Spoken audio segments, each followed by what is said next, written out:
Hello and welcome to Arnie's Short Stories. I hope you enjoy this story. I'm going to try and upload a new story each day. The Ghosts of Gurnard Bay.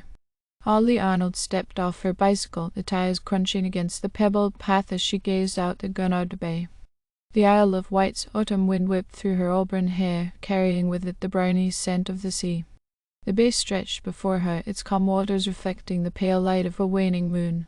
Yet tonight there was something else in the air, a chill deeper than the season could explain. The village had been buzzing with whispers all week. Strange lights flickering over the water, disembodied voices carried on the wind, and the faint, haunting melody of a sea shanty no one dared to follow. The stories had always been part of local lore, but now they seemed alive, pulsing with a foreboding energy that kept the villagers indoors after dark. Holly's curiosity, however, outweighed her fear. Fletching her flashlight, she stepped closer to the shoreline. The tide was out, exposing jagged rocks and patches of slick seaweed. In the distance, the faint outline of an old shipwreck jutted from the water like a skeletal hand reaching skyward. The Rusted Marlin, they called it, a ship said to have belonged to Captain Elias Drake, a ruthless pirate whose greed had led to his doom. Legend had it that his crew had mutinied, their final battle spilling onto the shores of Gurnard Bay, where their souls were forever bound to the cursed treasure. Holly had spent the better part of the evening poring over a weathered map she'd discovered in her late grandfather's attic. Marked with cryptic symbols and faded ink, it seemed to point to a location near the wreck. She had pieced together fragments of history that hinted at her grandfather's involvement with the legend, though she hadn't fully understood his connection. Her resolve to uncover the truth was unshakable, even as unease prickled at the back of her neck. A sudden gust of wind howled through the bay, carrying with it an eerie sound, a low, mournful wail that seemed to echo from the depths of the sea. Holly froze, her flashlight beam dancing over the rocks. At first, she thought it was the wind playing tricks on her ears. But then she saw them. Figures emerged from the mist, their forms translucent yet unmistakably human. They wore tattered clothing, their faces gaunt and hollow-eyed. Some clutched rusted cutlasses, while others bore heavy chains that clinked as they moved. At the forefront stood a towering figure with a tricorn hat and a wicked grin, a Captain Elias Drake himself. Holly's breath hitched. She instinctively stepped back, her heels slipping on a slick patch of seaweed. She caught herself before falling, but the movement drew the attention of the spectral crew. Their empty gazes locked onto her, and the air grew thick with an oppressive energy. "Huh?" Drake's voice boomed, more felt than heard. Holly's grip tightened on the flashlight as her pulse thundered in her ears. I didn't mean to disturb you," she stammered.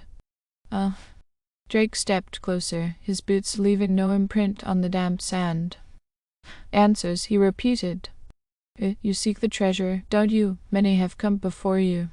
The spectral crew began to encircle her, their chains dragging across the rocks with a metallic scrape that set her teeth on edge. Holly's mind raced. She hadn't truly believed the ghosts were real, but now that they stood before her, she knew she had to act quickly. "I don't want the treasure," she blurted out. "I just want to know why my grandfather had this map." Drake's expression darkened. "Your grandfather? What was his name?" "Thomas Arnold." The name seemed to ripple through the crew like a chill wind. Drake's gaze narrowed. "Oh, Arnold. The name is familiar. He was the one who stole our map." Holly's heart sank. Had her grandfather known about the ghosts? Had he been part of some failed attempt to claim the treasure? "Please," she said. "I don't want the treasure." Drake's spectral crew began to circle her, their forms flickering like candle flames in the wind. "Understanding comes at a price," he said. "You've entered our realm." Before Holly could react, the world around her shifted. The beach dissolved into darkness, replaced by the deck of a ghostly ship. The Rusted Marlin loomed around her, its sails tattered but billowing as if caught in an otherworldly gale.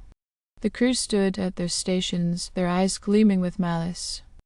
"A test.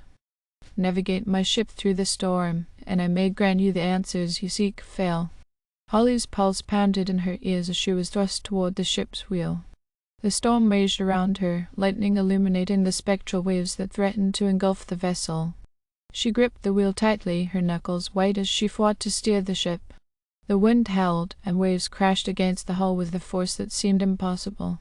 Voices whispered in her ears, some urging her to turn back, others offering cryptic advice. Her grandfather's voice was among them, faint but unmistakable. "You trust your instincts, Holly." Summoning every ounce of courage, Holly focused on the horizon. The storm's fury seemed to intensify, but she refused to yield. She adjusted the sails, relying on fragments of nautical knowledge she'd absorbed from books and stories. Slowly, the ship began to stabilize, cutting through the waves like a blade. When the storm finally subsided, the deck was eerily silent. The crew stood motionless, their gazes fixed on her. Captain Drake stepped forward, his expression inscrutable. "You've done what no other mortal has. You've proven you're worth the treasure and the curse." Holly blinked as the ship and its crew began to fade, leaving her once again on the shores of Gurnard Bay. At her feet lay a chest, its surface encrusted with barnacles.